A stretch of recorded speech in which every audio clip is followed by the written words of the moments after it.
We begin tonight with Jack Posobiec, Turning Point USA contributor, host of Human Events Daily. Tyler Bowyer, Turning Point Action's Chief Operating Officer. Gentlemen, good to see you. To say this has been an awful, awful week for you would be an understatement, so we appreciate you being here. I won't ask you how you're doing because I already know the question. We can see it in your face. Tyler, you're now organizing the funeral for one of your dear friends.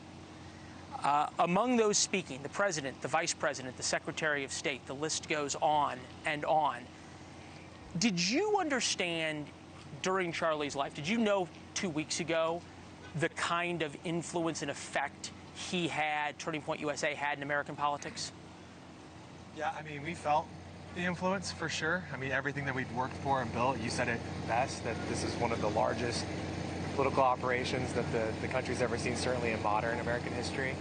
And so we felt that, and we knew what we were working towards and what kind of influence that Charlie Kirk had internally within the conservative movement. I think what's been a surprise is the externality of everything. How many foreign countries have paid respects to Charlie? That's been a surprise, I think, for all of us. How this is impacting a lot of Democrats. I mean, we've received significant return from many Democrats saying, hey, I'm switching parties or I'm switching to independent. I don't like what I'm seeing.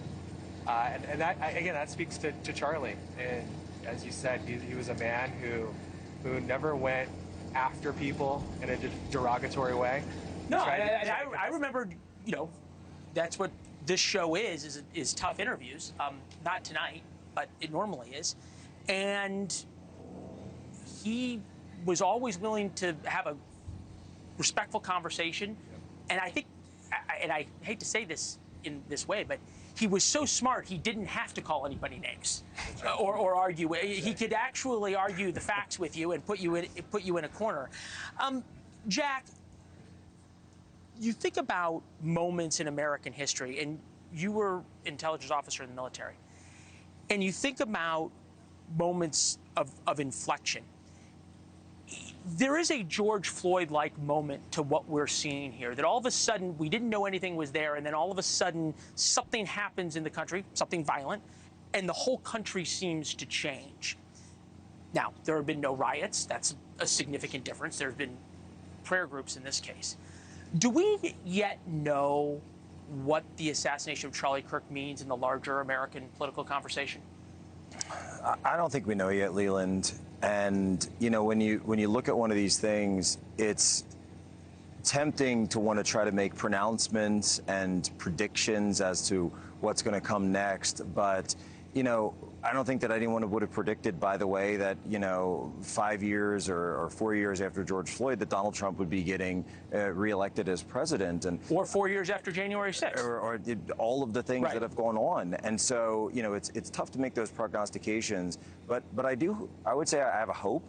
And I would say my hope is that as horrific as this violence was and this just unspeakable evil, that just look behind us, right?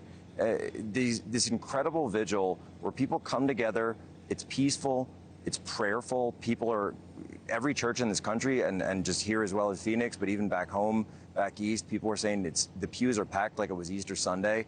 And I hope that, if anything, as Charlie would have wanted, that there's a positive response that comes out, people opening Bibles again, going to church again, even if they don't know what to do, you know, you just go.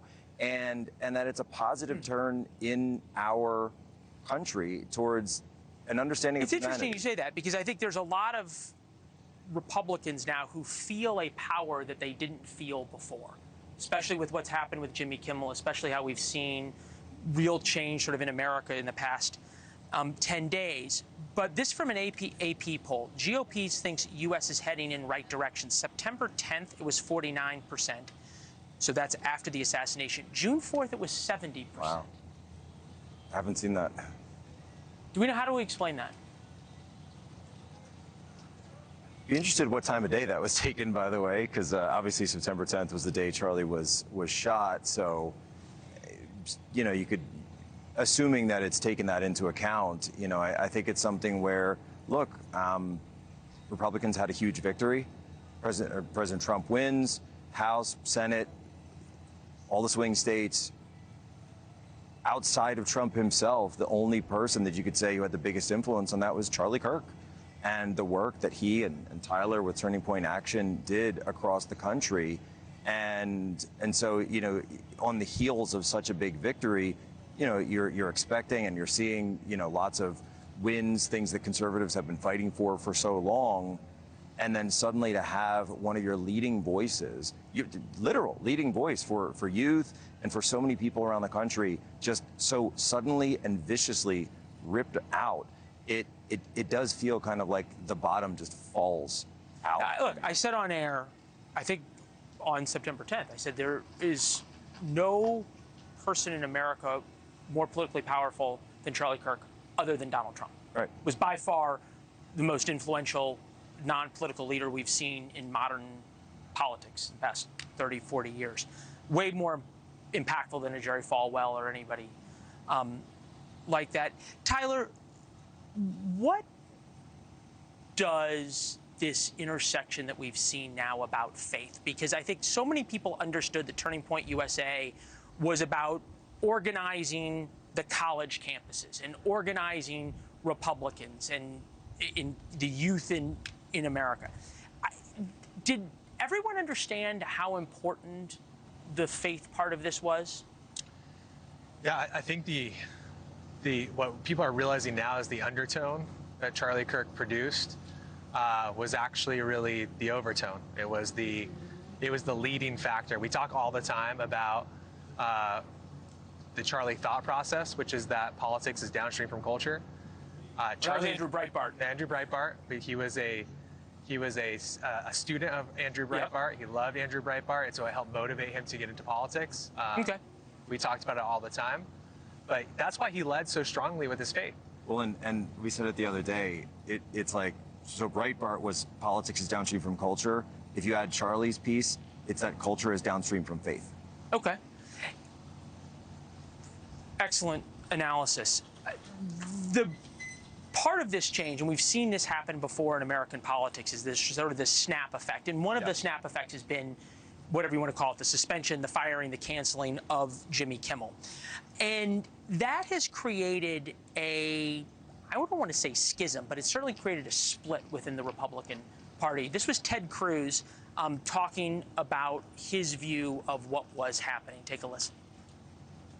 What he said there is dangerous as hell. That's right out of a mafioso. It might feel good right now to threaten Jimmy Kimmel, but when it is used to silence every conservative in America, we will regret it. Jack, is there a concern or a thought that Republicans are angry, understandably, hurt, understandably, and maybe doing things in that vein that later will turn out to be regretful? Well, look, you know, I think in this situation, you know, I've also seen in the Wall Street Journal and Hollywood Reporter, they've been talking about how there really was this backlash from the local affiliates. So I think there's a lot going on here. And at the same time, I totally get what people are saying. Look, if you're going to wield power and do so in a correct manner, you need to do so with that understanding of what the after effects are going to be. You have to understand when's the right call, when it's the wrong call, what follow-on effects are going to have. But at the same time, you know, just in this example, I hear this a lot of time from conservatives who say, well, what if the left were to cancel, you know, conservatives? What if the left were to do that? And they've been doing that for a decade. Right. They've been doing it for a decade. But the argument is it was wrong then. And it was something that Charlie spoke out against in this sense. Yeah, but there's a massive difference here, which is that there's an expectation that those that are sitting within positions of authority, both in private corporations and then also that are called and assigned to governmental positions, also are caretakers of those specific entities. And so, you know, for us, the left was attacking the individual. The left was trying to take out people like Charlie Kirk, was trying to sideline Charlie Kirk. Demonize him by name. Demonize him by name. Charlie, as you pointed out, never demonized anyone. Agreed. And you still have these people doing it. I mean, even after the fact, the whole purpose that Jimmy Kimmel was trying to evoke on his show was to continue to demonize conservatives who have just been murdered. And so well, they blame conservatives for murdering their own. Blame conservatives, but also put a target on conservatives and continue that narrative. To do what? But to actually sideline those people from conversations, to Point made. Set them aside. So I think it's really important for people to stand up and say, no, that's wrong. Many Democrats did that, and many people that hold positions of authority that are not our friends were the ones that spoke up. Barack Obama, arguably the leader of the Democrat Party, and he brings up Charlie's name the other day, and he's talking about my friend who just got killed, and the very next breath he's criticizing him and demonizing and adding on this. It's like, why do you have to do that? I think it's well. We're gonna get into that with the next segment, because we have a Democrat coming up to ask that question too. It's good to see you, fellas. Thank you. It's rare that you have to say this on TV individually to people who you know, but I know your guys' heart is hurting for a friend, and what you guys have done over the past week, 10 days, to honor him and continue his legacy and fight in the way he did has been extraordinarily impressive. So, thank you for that. Yeah, Appreciate so it. much. Thanks for having us on. Godspeed.